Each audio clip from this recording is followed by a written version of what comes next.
The last proof technique we'll talk about for now is the notion of existence proof. These are proofs where we try to establish the existence of an instance that establishes the result.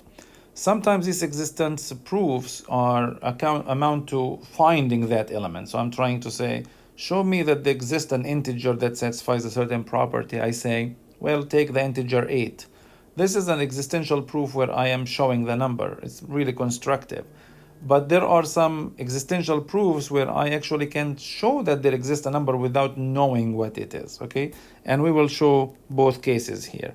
Okay, so when we have a theorem of the form there exists x such that p of x, to prove that, all we need to do is really to come up with an x for which p of x is true.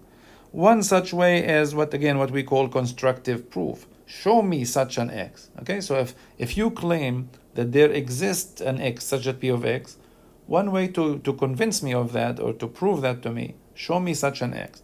So one simple example of that, so suppose you claim or someone claims that there exists a prime number greater than 10. Okay, how do you prove that? Well, show me one prime number that's greater than 10. And really the proof here, the proof is one word or one number, 11, and we are done, right? Because 11 is a number greater than 10. 11 is prime. I can try to divide it by every number between 2 and 10. It's not divisible by any of them. Therefore, I establish that this result is true. There exists a number greater than 10 that is prime. So this is a constructive existence proof. I am showing the existence by constructing such an instance. But here is a case where it's about proof by existence, but I don't have a specific value for you. So how do I show that there exists a rational number x and y such that x to the y is rational?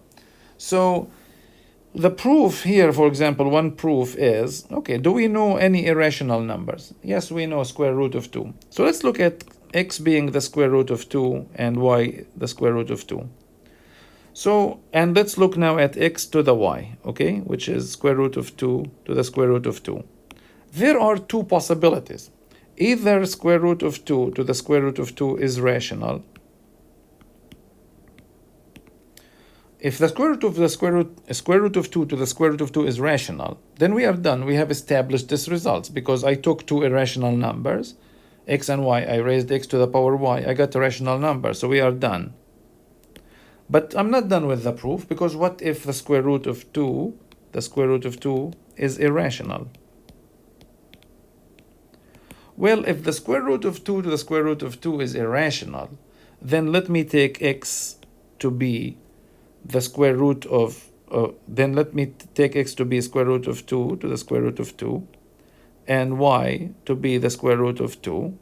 In which case, x to the y is the square root of 2 to the square root of 2 to the square root of 2, which is the square root of 2 to the second, which is 2. So now I took a rational number, raised it to a rational number, I got a rational number, and also we are done here. Okay, so this is a proof by existence, for which I didn't give you the specific values. All I'm saying that if square root of 2 to the square root of 2 is rational, okay, here's an example that works for you. If it's not rational, then okay, take one of them to be square root of 2 to the square root of 2, take the other to be the square root of 2, raise them to the power, you will get rational number, which is 2.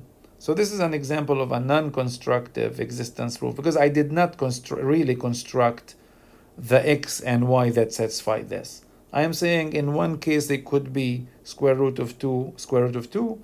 In another case, one of them is square root of 2, and the other is square root of 2 to the square root of 2. Okay. Last, again, one proof that we have seen already is a proof by counterexample, and this is also an existential proof or an existence proof, because we are trying to show just one case to prove something is false. So if one makes the universally quantified statement that for all x p of x, and you want to show that it is false, the proof for that is to come up with one x for which p of x is false. So for example, if someone says that, prove that for every positive integer is the sum of squares of two integers is false. Now just think of an integer that is not the sum of two squares. So for example, if I take the integer 3, so if you take x equal 3, is 3 the sum of two squares? Well, 3 can be the sum of 0 plus 3. 0 is a square, right? But 3 is not a square. I don't have a number to square and I get 3. 3 could be 1 plus 2. 1 is a square. 1 to the second is 1. But 2 is not square, right? There's no other possibility. Therefore, 3 cannot be written as the sum of two squares. Therefore, this theorem is true. The theorem that every positive integer is the sum of the squares of two integers is false is true. This statement is true. Okay? So this is another existence proof, but here it is about showing that universally quantified statement is false by coming up with one example to show that P of x is false.